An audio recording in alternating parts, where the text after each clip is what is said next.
Good morning and welcome to Now Streaming Sports. It's that time of the week where we discuss sports on this airwave, and we're reaching you live from the capital city of Abuja here in the studio of the Advent Cable Network Nigeria ACNNTV. And this morning I am your uncle Chukwibuka Ike, and we will be steering you through the world of sports, the news that cuts across football games, volleyball games, and what have you. And I won't be doing that alone this morning. I am in the studio with my co-anchor, Mr. Godwin. Thank you so much, Ibuka, and a very good morning once more to our viewers, and welcome to the sports segment of the Now Streaming Morning Live Show.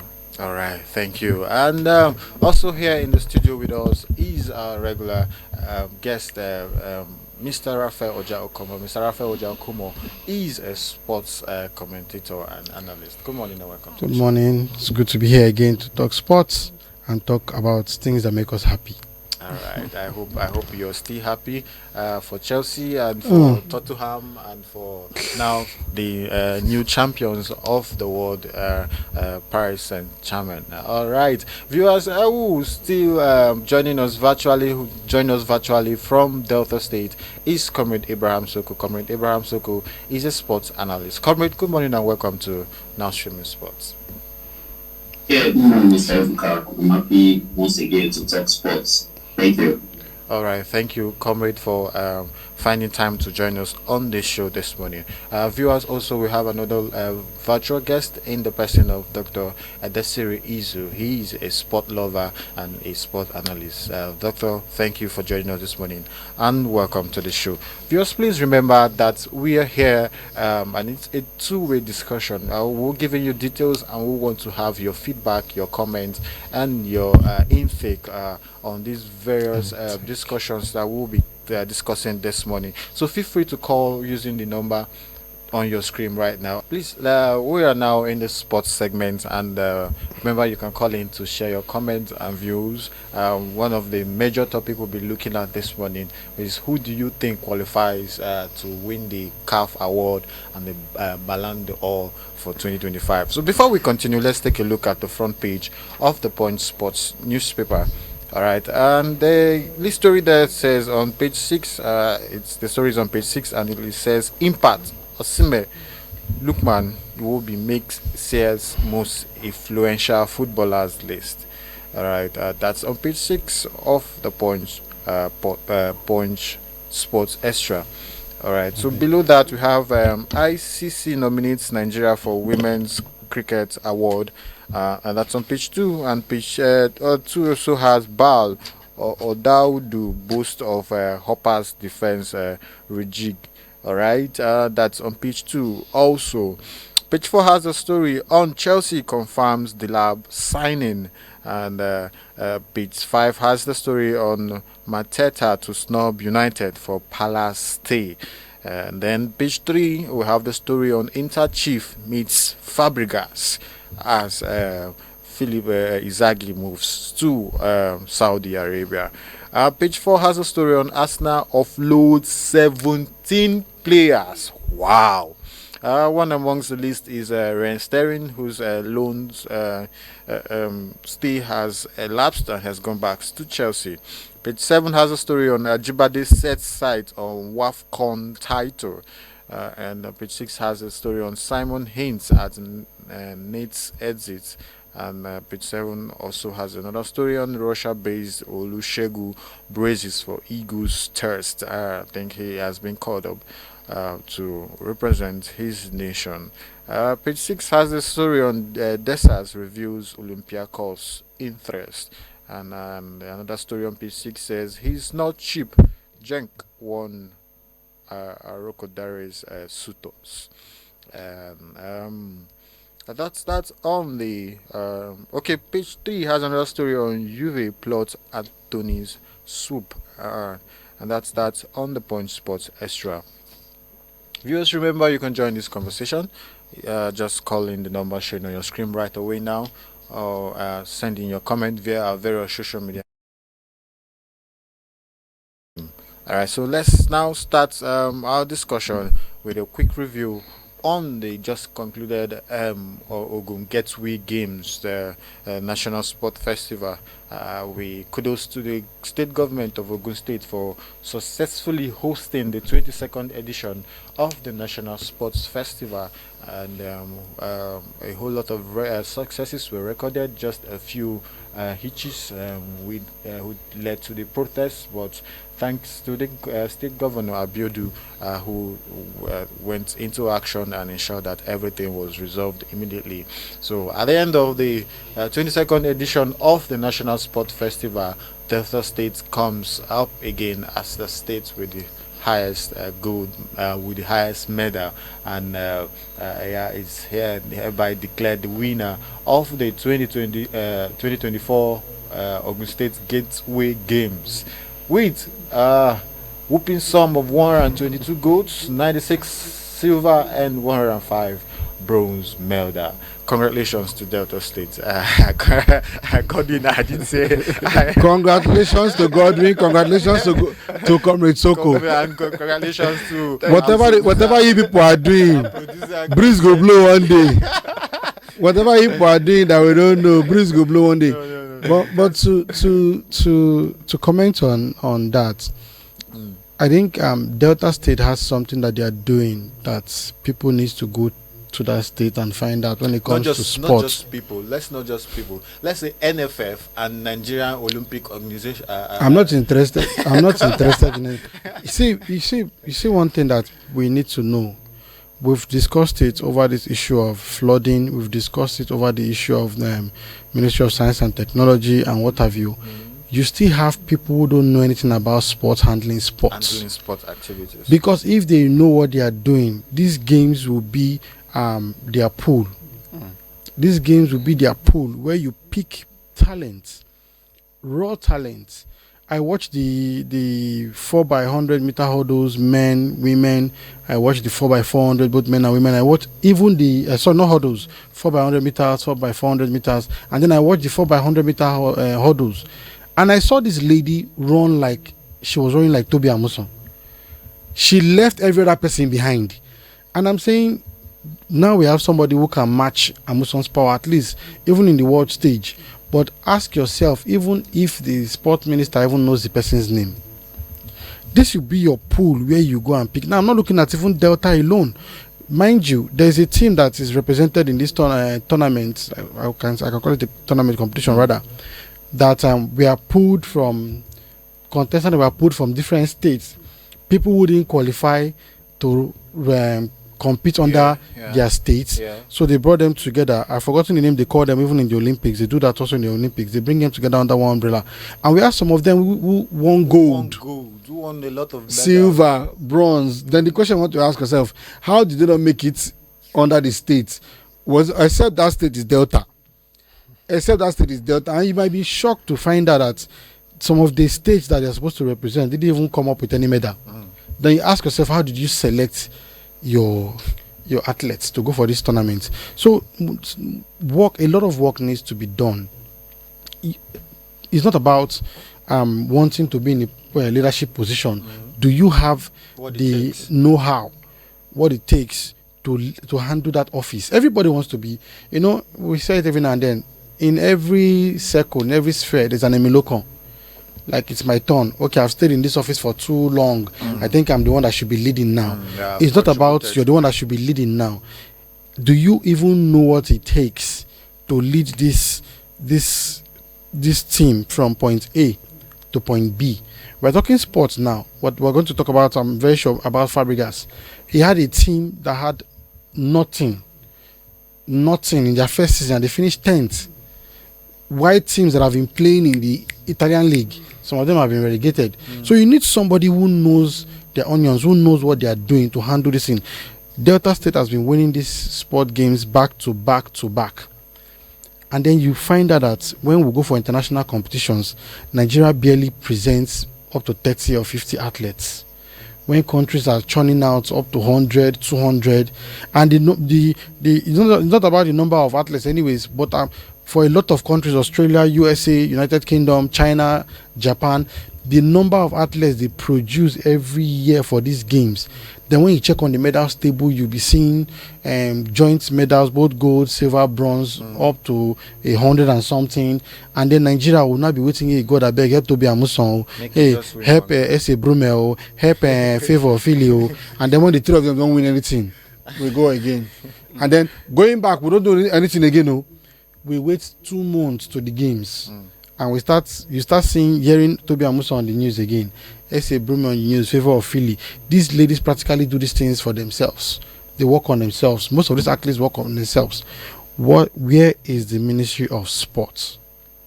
All right, so Raphael, before you continue, I just want to read out a few records, a few new records that have been set from the just concluded national sports Gateway Games. Yes, Gateway Games.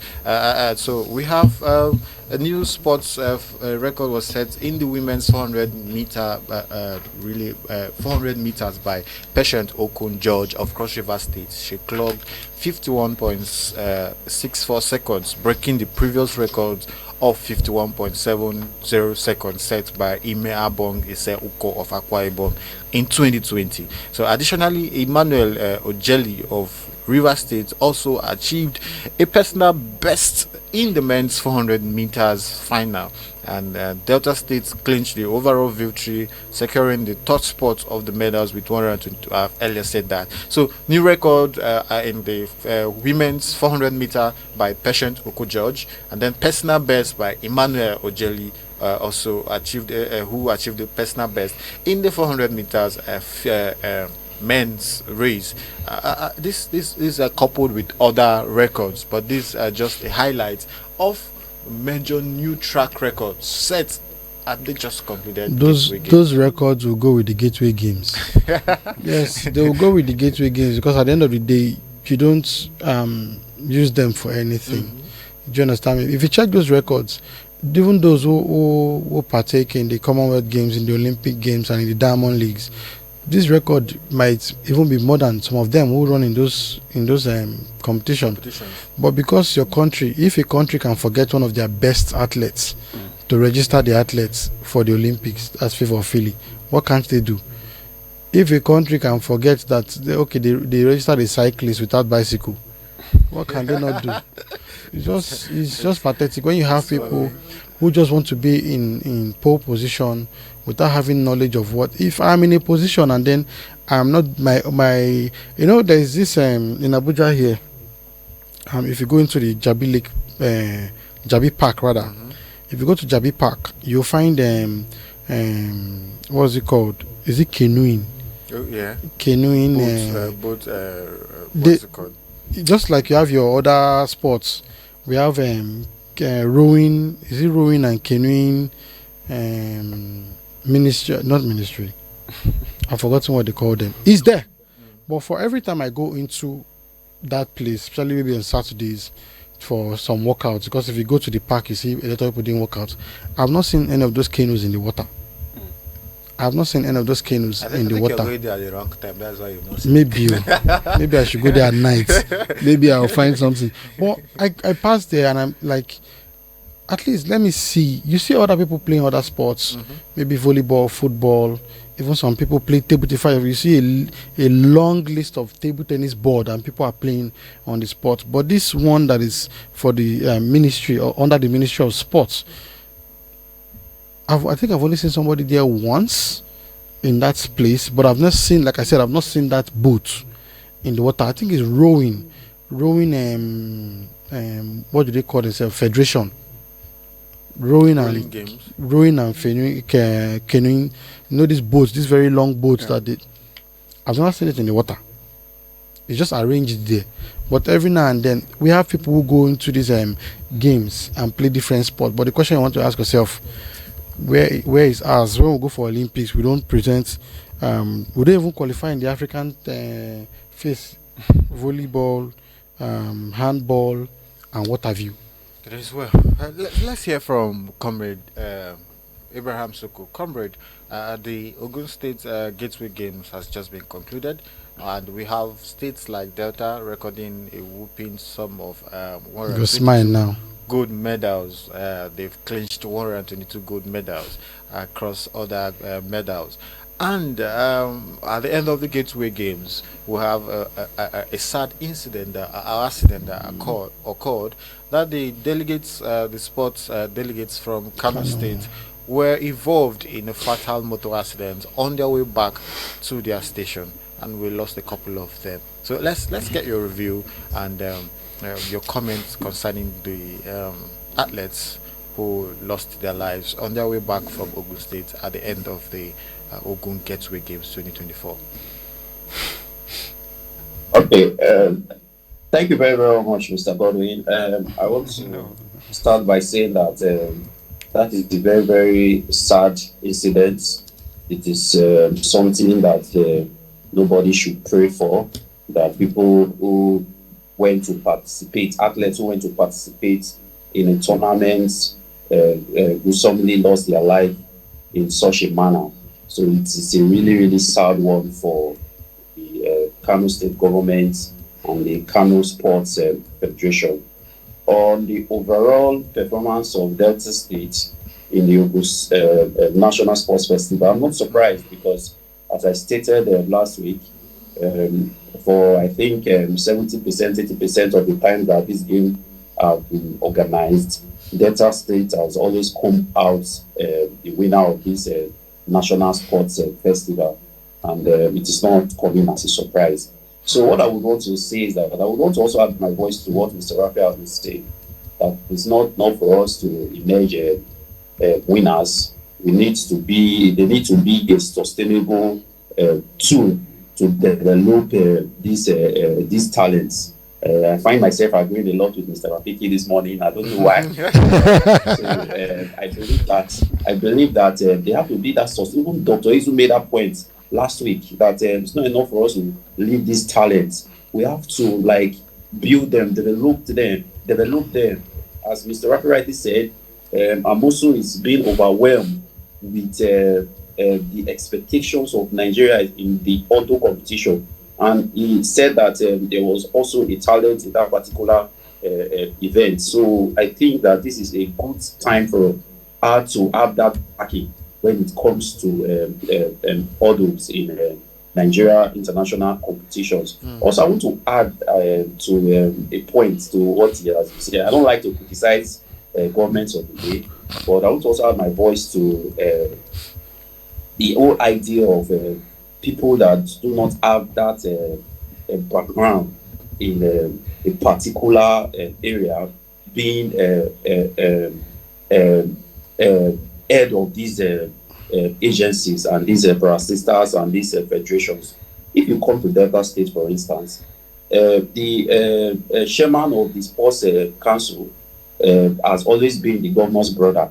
In the last administration, it was Tonobu Kokoa, who was the chairman of the Delta State Sports Commission.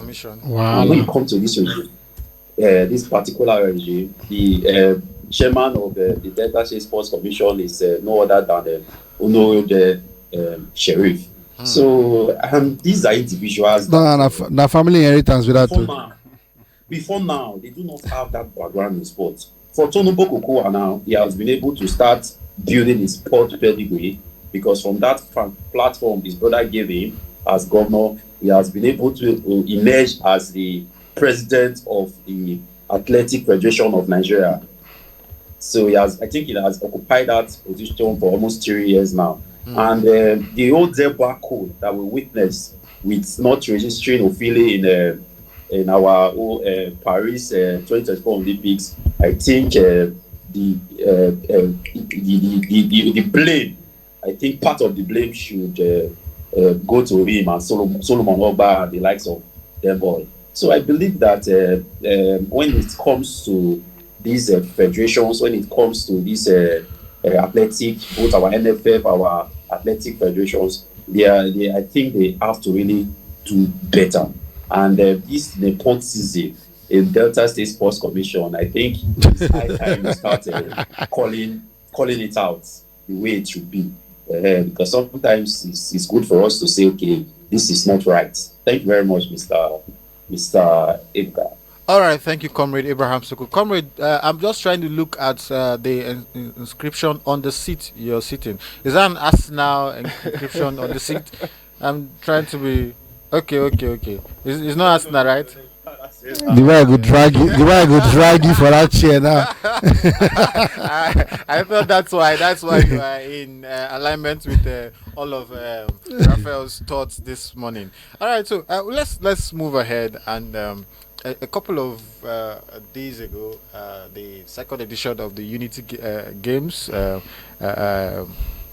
took place. The final took place in London, and Nigeria won against Jamaica in penalties. Sarafe, let's have a review of that game.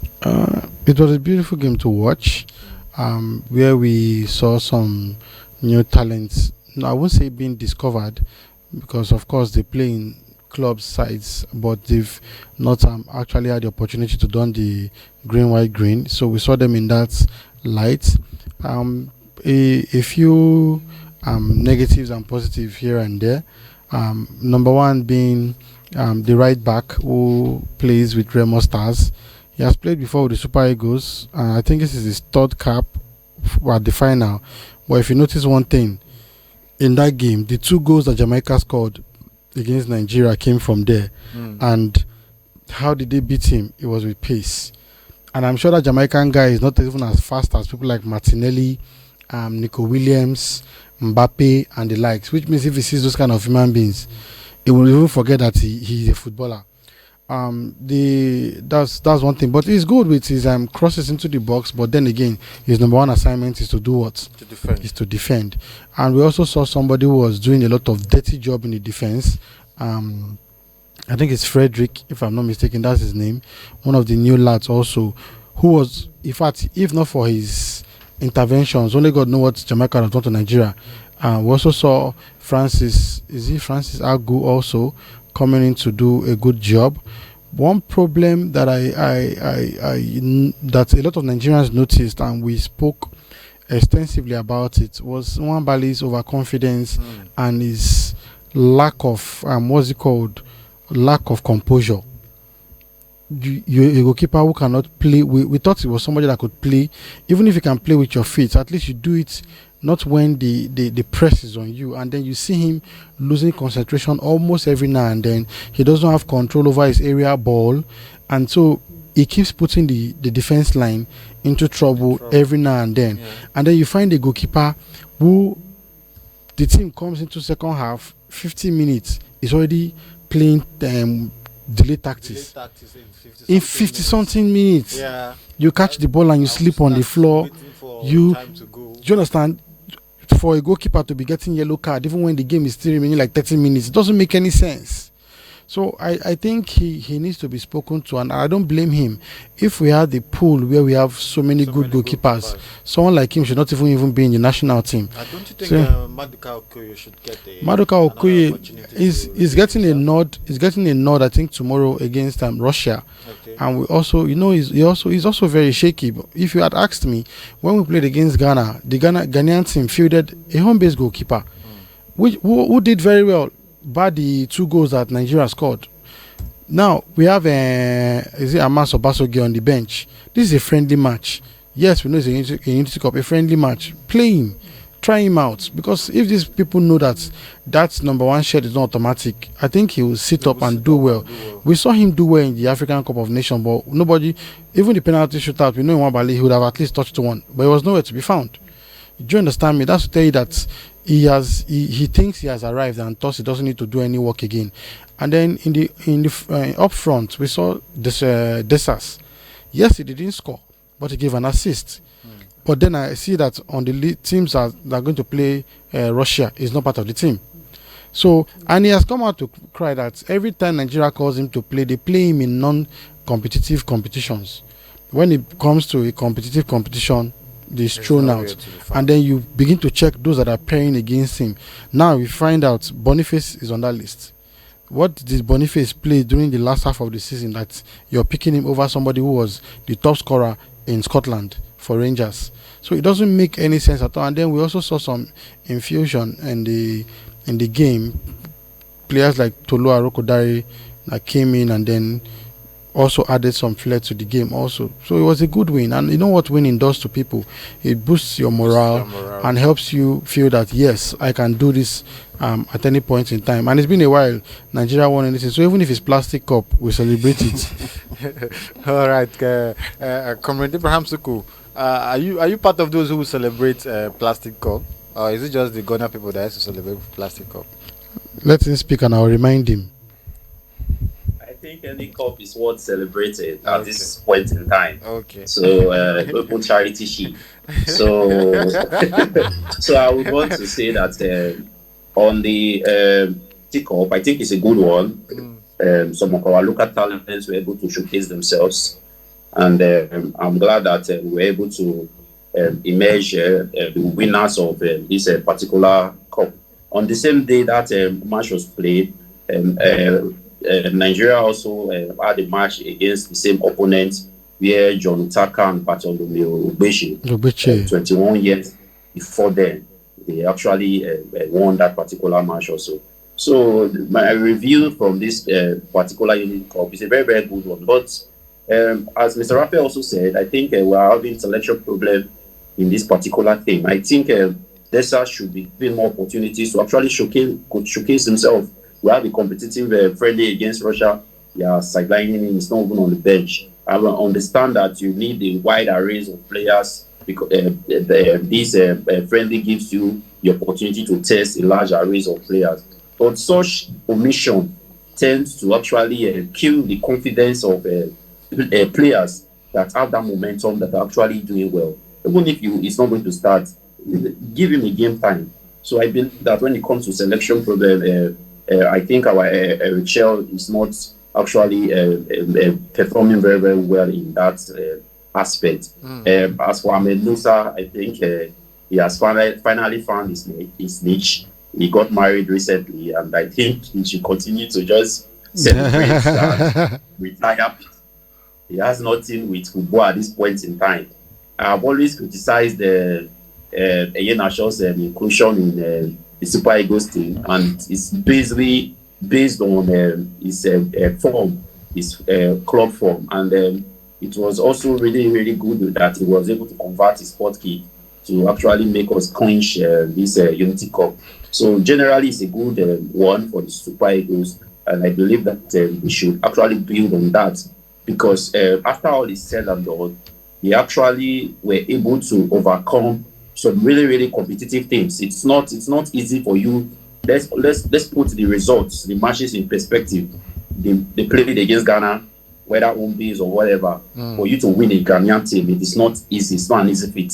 So it's a good one. They played against Jamaica, the Reggae Boys, and it's also a good one that they were able to emerge victorious at the end of the day. So if we put the competition in perspective, I believe that the Super Eagles are really on the right trajectory.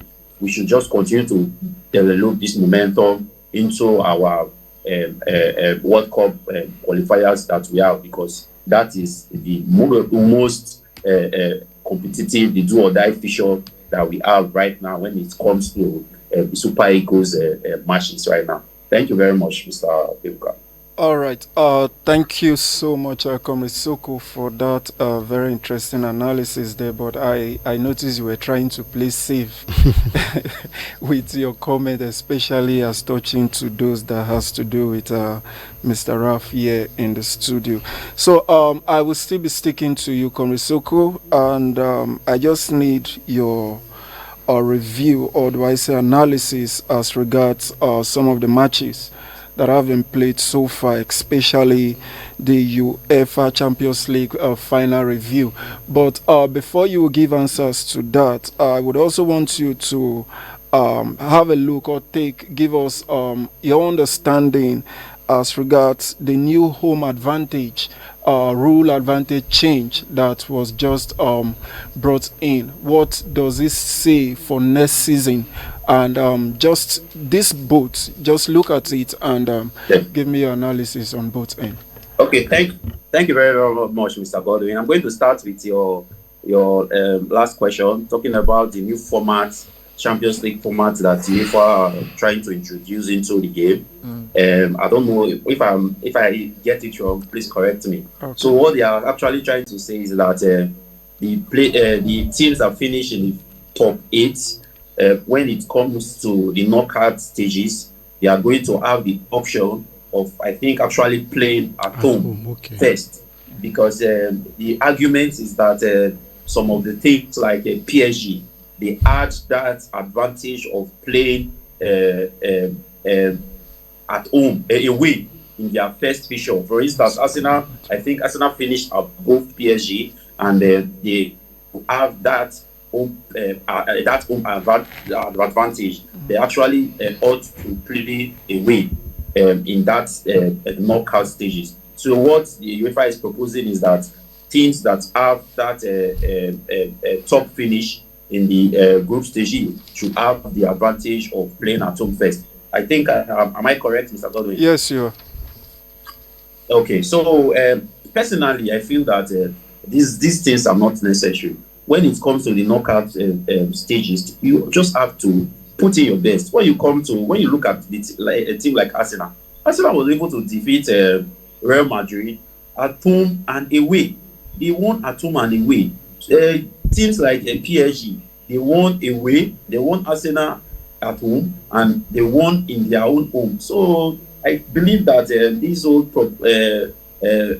this proposal is not going to really change anything so much. You have to just come, put in your best, and work hard, be disciplined, pray that the God of God with you on that particular day, and you're going to actually emerge victorious. So that's what I believe personally. On the Champions League final match, the review, I don't know if we should review that particular match, because it's like a one-way tsunami. It was like PSG came and said that, okay, we are going to totally destroy this particular Inter Milan thing. We're going to put in our best, and we're going to emerge victorious. And they proved that they actually wanted that particular game more.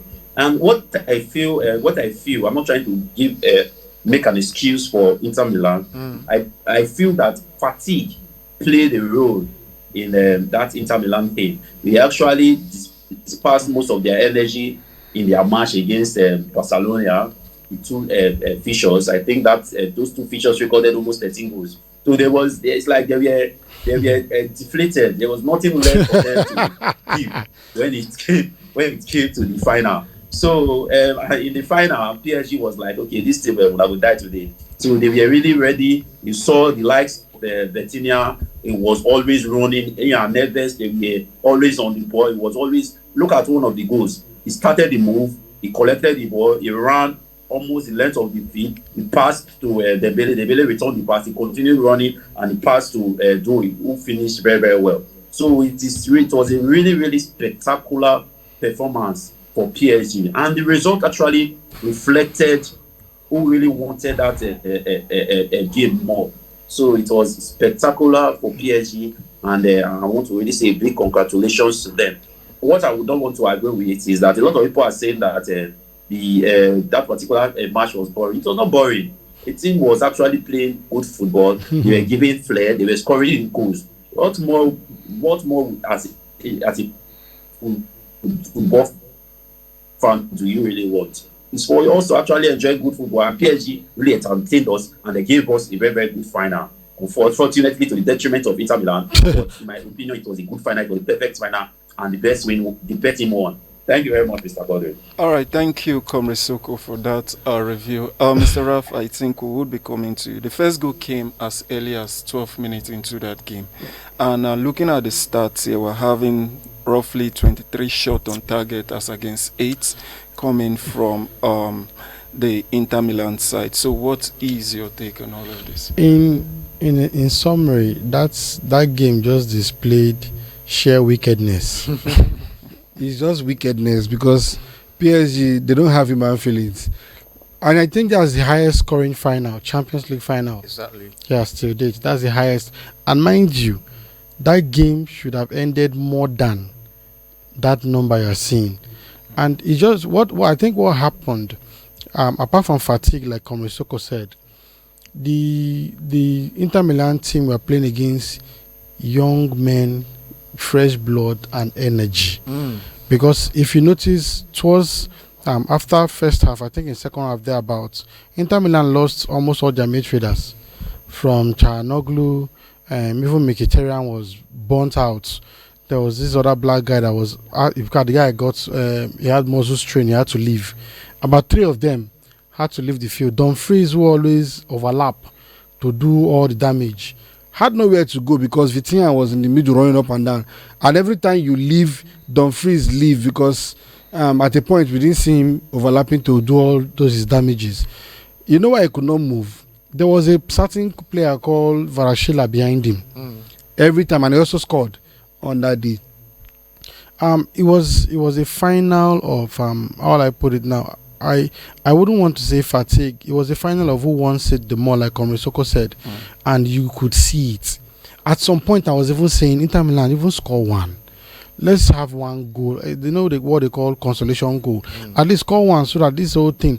Do you know what happened to Inter Milan by the time they went back to Italy? It was only one fan that went to welcome them at the airport. Oh. Yes, it was only one fan that went to welcome them at the airport. That's to tell you how angry they've made their supporters. You are allowed to lose. You're allowed to lose. It happens in football, but lose in that manner. Imagine Nigeria losing maybe the AFCON final that we lost by 2-1. You lose the AFCON final by 5-0. The last AFCON that Nigeria won, we played Mali in the semi-finals and Nigeria won by 4-0. When they showed the supporter stand, there was a particular man that was weeping. And the man was said, even if you want to lose one, lose two. What is this? Is this football? And that final just showed that PSG wanted the trophy the more. And of course, they had a team, not players. They had a team, not players, because a lot of footballing clubs would have 1, 2, 3 players that they will tell you, I want this, I want this, I want this. But PSG had a team that you could hardly pick one person. In fact, when they removed some players, 3 of them, and they brought in another set of players, the guy they put on the pitch didn't even spend up to 3 minutes and he scored. And I was saying, this guy, don't you have respect? Because one thing I've learned about football over time is that when the scoreline is becoming embarrassing, I think the coach has a way of telling them, just play the ball around, just enjoy yourself, don't do anything extra, just enjoy yourself, and so on and so forth. But kudos to PSG. It's been a long time running. The only French team that has won the Champions League was Marseille, and that was in 1993, and they beat an Italian team in the final. And now you have another champion in Paris Saint-Germain also beating an Italian team in the final. I'm sure everybody now will be looking at them, because when they won the French league, they said it's normal. When they won the cup in France, they say it's normal. Now they've done the abnormal by winning the Champions League, a treble. They've joined the treble league, the league of those who won the treble in a season. I think it's a good one. And concerning the home advantage issue, I think people should just play football. People should just play football, and that was why I love this new format that FIFA put in place, where you play in a league format. Imagine the big teams not being able to make the top 8. That's to tell you that they rely mostly on playing at home. They don't care what the away result is. So now I will play Ebuka. Instead of playing Ebuka again, I'm going to play Godwin. So there's no opportunity of playing Ebuka again to correct any mistake I've made. If you have made that mistake, carry that mistake with you and go somewhere else. So I don't think either you're playing home and away. If you're not a good team, you're not a good team. Arsenal and Madrid showed it, and PSG and Arsenal showed it, and a whole lot of teams showed it. You might be playing at home and be disgraced at home. After all, PSG were not playing in France when they scored Inter Milan 5-0. So I think you need to hold your own and play well. And kudos again to Luis Enrique, who brought these boys together to play football. Now we don't have an Mbappe, a Messi, a Ramos, and if you check, they didn't even play with the striker. That's the funny part. They didn't even play with the striker. Was on the bench, and they gave you 5. So imagine it was on that field. Is that cheap? The goals were coming in. Now the thing about Italian teams is one thing I've noticed about Italian teams is that they love playing with old players. in their 30s and what have you. And what PSG did with this Inter Milan team is to show them that yes, you might have the experience, but we have the speed, we have the energy, and that was what played out. All right, thank you, Mr. Raphael. That we have Dr. Izu on the show. He has joined us virtually all the way from Abuja. Dr. Isu, we've looked at the National Sports Festival, we've looked at the Unity Cup, and now we're having an overview of the just concluded UEFA Champions League final between Paris Saint-Germain and Inter Milan. And we would like to hear your view in regards to the final game of PSG Inter. Thank you so much. My apologies for joining a bit behind time. The exigencies of demands of work. No vex. In fact, you see my background. I'm also.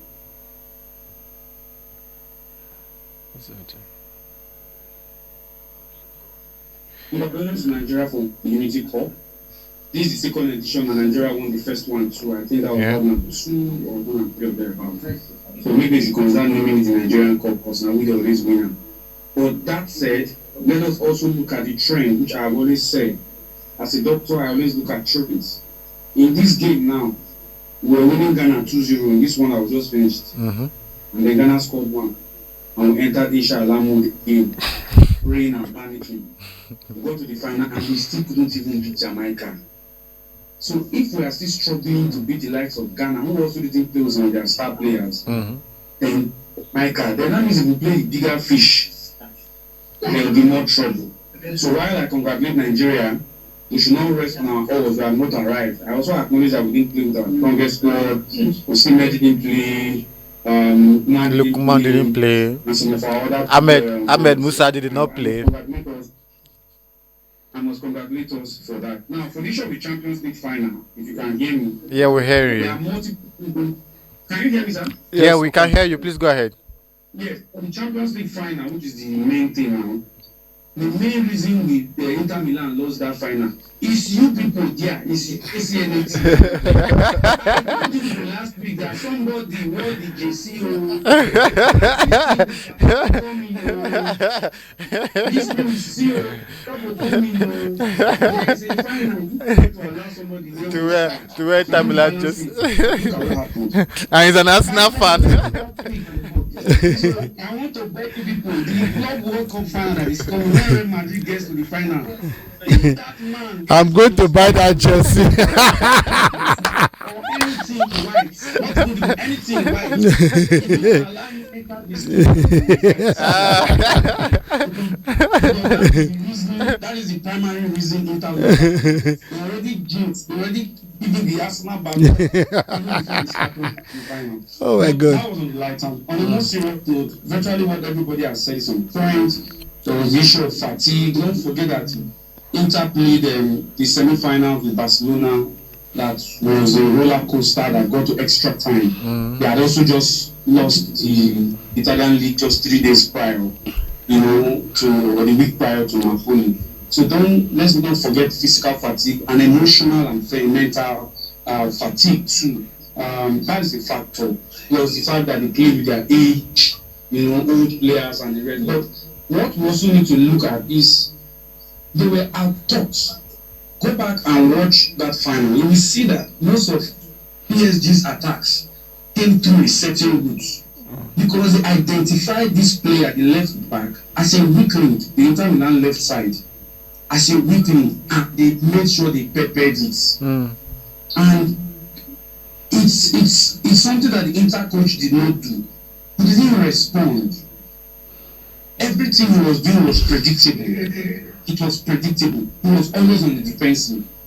They were not attacking. You have players like Thuram. Look at the height advantage. Thuram, Martinez, and the others. Put the balls into the box. They were passing the ground. So they kept being in the defensive instead of playing to their own strength, which is the height, the physical game. Barcelona of those days was playing like PSG, man. Playing tiki-taka, tiki-taka. When Mourinho came, after losing the first game 5-0, he changed strategy. He started to bully Barca. Imagine there was a day Mourinho played Pepe in defensive midfield, strictly to harass Messi. Anywhere they kick him. They kick him. They didn't adapt their game. These PSG players are young, they are mobile, they don't like harassment. So by the time you harass them, use your physical, it didn't play to their strength, it's physical advantage. When you're following them to play fancy football, you have a 6-foot striker in Turan. How many crosses did you float into the box? You had a nimble-footed Martinez and other players. You didn't use those to your advantage. You were playing PSG's game, always on the defense. And PSG out-topped them. They kept out-thinking them, bringing fresher players, younger players, more motivated players. Don't forget the PSG coach's son, daughter that died. And so they also had that motivation. And that's why they've sacked the intercoach, because he couldn't rally the troops. And that's what we need. That's what we need. And this is also why Arsenal doesn't win.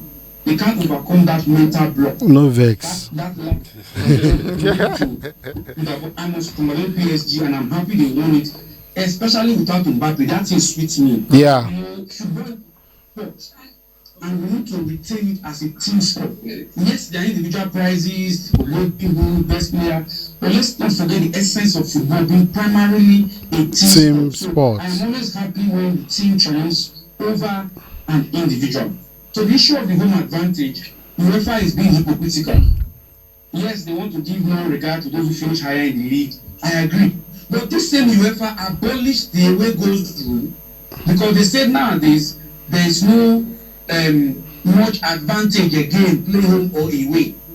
Don't forget that just last year they removed the away goals. Yeah. So if on the one hand you say there is nothing like home advantage again, it's not like those days when once you are playing at home you are most guaranteed winning. Why now do you want to now say you want to give the home advantage to the teams that finish in the top 8? And then if two teams from the top 8 meet the higher placed team, will have the home advantage. So you are speaking from both sides of the mouth, like some Nigerian politicians. So yes, it's good to give honor to whom is due. It's not easy to finish in the top 8. You know, it's not easy to finish in the top 8. But yes, but please let us not try to overturn the wheel. And then the advantage was even too much. To semi-final or yonder, they could have said, okay, quarter-final is fine. But to semi-final or yonder, it's too much. And finally, look at this last year's example. Where the PSG beat Liverpool. It was not in Liverpool's room. Don't forget Liverpool topped the league. So it also still does not guarantee any advantage. So UEFA is just trying to please some so-called interest. But I think they should have left it the way it was. And if you want to give that home advantage, maybe second round or quarterfinal is fine. And then from quarterfinal, semi-final, everybody answer your father's name. But again, they are the ones in charge who can only analyze. And then let's see if you can bring any useful change this time. Thank you so much. All right, thank you, Dr. Izu. We appreciate the fact that though it's not convenient for you, you had to join us on the show. But before you go, I would like to take your comments, your take on the CAF Award 2025 award nominees, and I want you to tell us who do you think best deserve the award for this year. We have on the list, we have top on the list, we have Hakimi, we have Mosala, we also have Osimhen, Victor Osimhen, amongst others. Who do you think deserves the award this year? And equally the same thing for Ballon d'Or. We also have a couple of young stars and a whole lot of players on the list. We want to find out from you who best deserves this award this year. Thank you. A lot can change between now and December when the awards will be given. But as things stand, removing bias and any other thing, I would give the award to Hakimi. Okay. Not just because he won the treble, but he was a pivotal part. Don't forget he scored. Yeah, he scored in the finals. Yeah. Even in the finals. Quarterfinals, semi-finals, final. For a defender, for that matter. So, I will give him his flowers, even though he's not from my country. But he won all the world to win. Last year, Lukman was given just for winning the Europa League. So talk of somebody that has won the treble, that has won everything, and he was a crucial part of the squad, not just even starting but scoring crucial game. So I'll give it to Hakimi. Salah is a contender, but don't forget that he won only one trophy, that's the Premier League. The Premier League, English Premier League, yeah. Apart from that one, not in the game. And I also think it's time defenders get their due. Most times when you want to give individual prizes, emphasis is given to strikers, attacking midfielders, but they bring the goals. But let us not also forget that defense is a primary, is a very crucial part of the game. So Osimhen has won 2 trophies, the league and the cup. But truth be told, the Turkish league is not very high up there. Let's tell ourselves the truth. So as things stand, I will give Hakimi first, Salah second, and Osimhen third, because the Turkish league is not as competitive as the other English leagues or other top 5 leagues. For the Ballon d'Or, I think it's a straight shootout between Yamin Lawal and Rafinha, because in terms of talent, Yamal has impressed us. But don't forget, sorry, not the Rafinha, Dembele, I meant Dembele. Yeah. This is Dembele that was made of glass, injury prone, was being benched and poorly treated in Barcelona, and then he went to PSG. To win the His double. big boys that were there with him, Mbappe and they left the team, and even if some players will also leave, saying all the other big boys are there, but he remained and led Marshall that team, contributing goals, assists, and even apart from that, leadership. You see us really marking like his life depending on this team. So I don't even want Mbappe in the top 3. Forget the golden boots he won or the European golden boots. In this season, I will give it to Dembele or Lawal, and then maybe Rafinha, who was on fire up until the semi-final. But like I said, a lot can change. Some can decide to score 100 goals between now and December, and then it is now it will change again. Not forgetting that the UEFA Nations League is on. That might also affect some polls and voting. But as things stand now, if you were to give the award now, I'll give it to Dembele. Thank you. All right. Thank you so much for joining us on this show. We hope to have you again at the next edition. All right, so we're quickly rounding up, and let's get your prediction, Mr. for the CAF award for the CAF awards. I'm going to reel out what these guys have done, so people know what they've done. So you don't just feel like we just pick these people because they are the ones that we like. Let's not forget that Mohamed Salah won the league with Liverpool and also was the top goal scorer. Yeah. Then you have Osimhen, who won the Turkish league, the Turkish cup, and was also the top scorer. And then we have Hakimi, who had the treble, the French cup, the French league, and then UEFA Champions League. And mind you, he contributed goals from the quarterfinal, the semi-finals, and also the finals for a defender to do that. I think he had up to 9 goals contribution thereabouts. And then we have Lookman, who has 21 goals contribution. That is 26 goals contribution, 21 goals and 5 assists. For Atlanta, who finished 3rd on the table and is of course the reigning African. We can call him our own Ballon d'Or. And then last but not the least, Guirassy of Dortmund, who finished as one of the top goal scorers in the hat trick against in one of the. Do you understand, in the German league? But if we want to be honest with ourselves, not using sentiments to do this, I think we'll give it to Hakimi, because he has really done well this season. For a defender to pull those strings and also come tops with all these trophies, I don't think is a small feat at all. Like Dr. Desiree said, if you have Lookman scoring a hat trick in the final of the Europa Cup and winning the champions, winning the CAF Player of the Year. Not mind you, in the African Nations Cup, he also did well.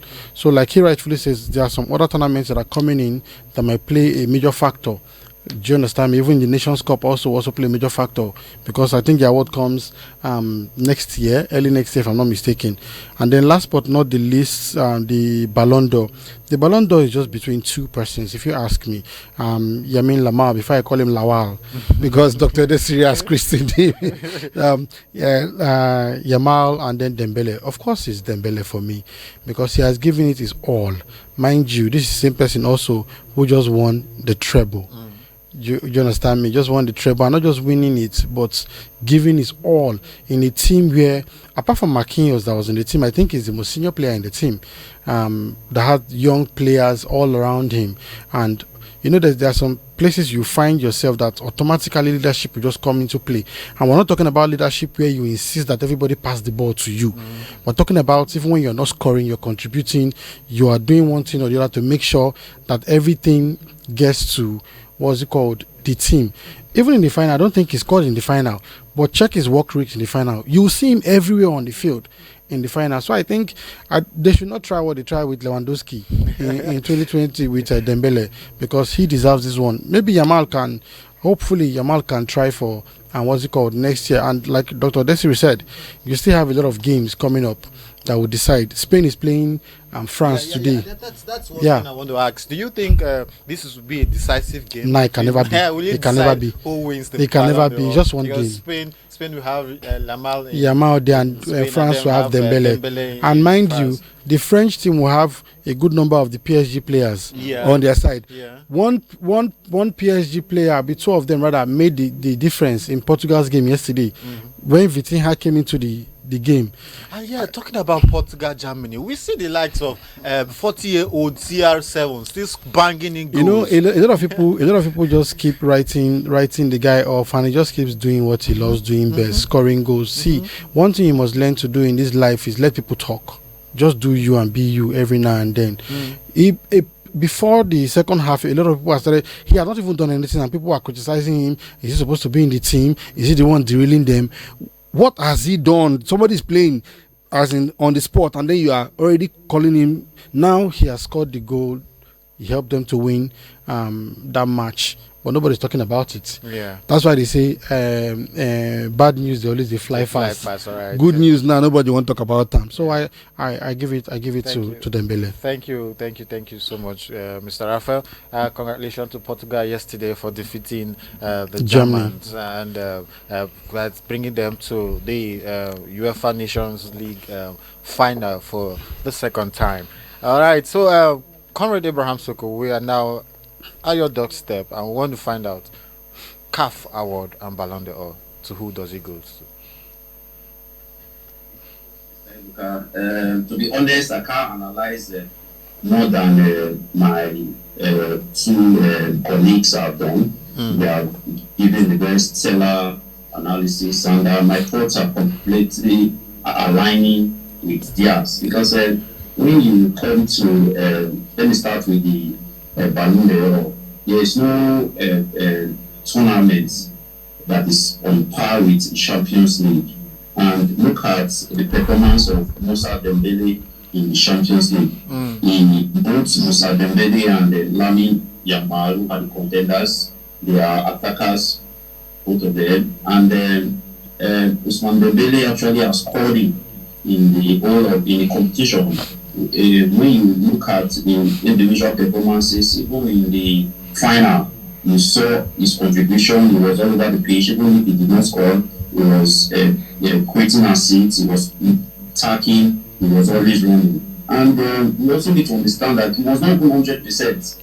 And at the last stages of the competition, because he actually picked up a muscle injury, but he was able to recover it, and he was able to put on a very, very stellar performance. So for the Ballon d'Or, I think my personal pick would be Ousmane Dembele. And as Mr.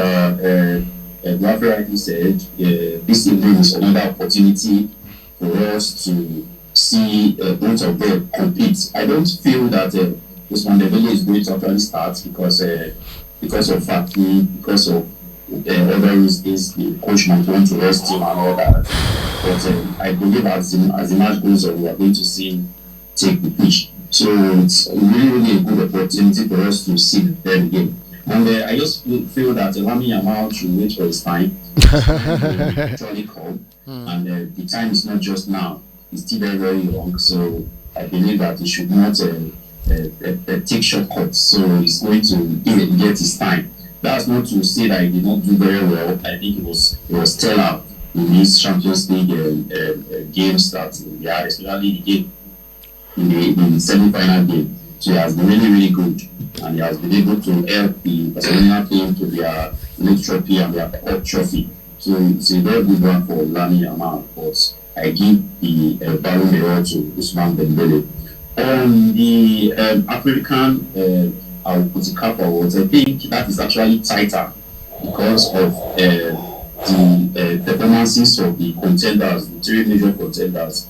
But still based on the caliber of the Champions League, I still will want to tilt towards Hakimi.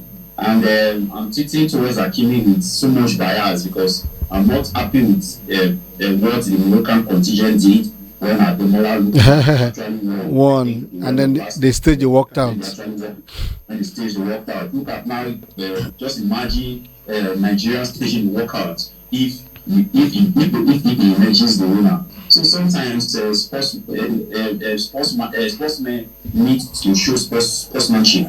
You don't know when your opportunity will come. And right now, his opportunity has come, in my opinion, because personally, I believe the major contender for this tournament. You also need to understand that he's also a defender. He's more of a defender. Yeah. A defender taking this role to stage a counter attack, to score in the quarterfinals, the semi-finals, and the final. It's a very, very big, massive feat for achieving individually and PSG as a club. So he has done really, really well. I feel that he actually deserves the award. And something else we want to add at this point, I don't think he has actually won the AFCON before, the CAF Awards before, because he likes of Osimhen and I think Salah won it before. So this will be a very good opportunity for us, the different winner,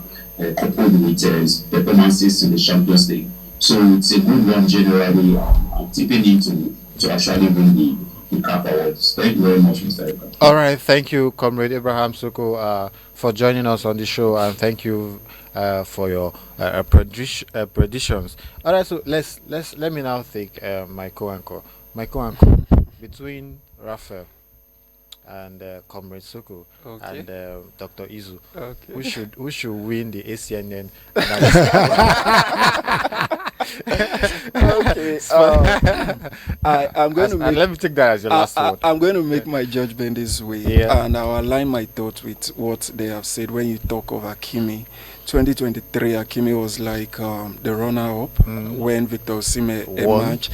2024, he was when Ademola Lookman won. And so he has been consistent. Yes, so if like that Arsenal. is given to him, like Arsenal, which Arsenal? Second. So when it comes to ACNN, it will be a tight match between Comrade Soko and Mr. Raphael, but for me, I would give it to Mr. Raph. You don't hear? Have you heard? Have you heard what the Lord has done? Because of wait. It looks like there's Pasha in this No, thing. I don't think There's so. Pasha here. Arsenal fan. You just want to draw a line where there's no line. You just want to draw a line where there's no line. Okay. All right. Thank you so much, Godwin, for your time on the show today. Thank you. It's a thing of joy, and it's something that I love to do over and over again with you on set. And viewers, thank you for being there to grace us this past few hours we spent with you. And I must not forget to say thank you to Mr. Raphael. I'm celebrating my award, so you can continue doing what you're doing. Yeah, I'm celebrating my award. You can continue doing what you're doing. Don't worry. This award You're from allowed. out, My brother, I collect them. I collect them. Just do what they do. Soko and Dr. Izu. I think we have who is the second runner up for? I think I will give that to Soko. Okay, Soko, you're the second runner up. Maybe next year Carry that one with your red chair. The go house. All right, thank you guys. Thank you everyone for making it a wonderful time on this show today. Thank you to our caller and our comments and all those who joined us on our social media handles. We're grateful and we hope to have you join us over and over again on our subsequent shows. And till we come your way again next time, we're to discuss one thing that unites us all together. We plead and we beckon that you pursue peace with all men, and be the best you can be. Bye bye.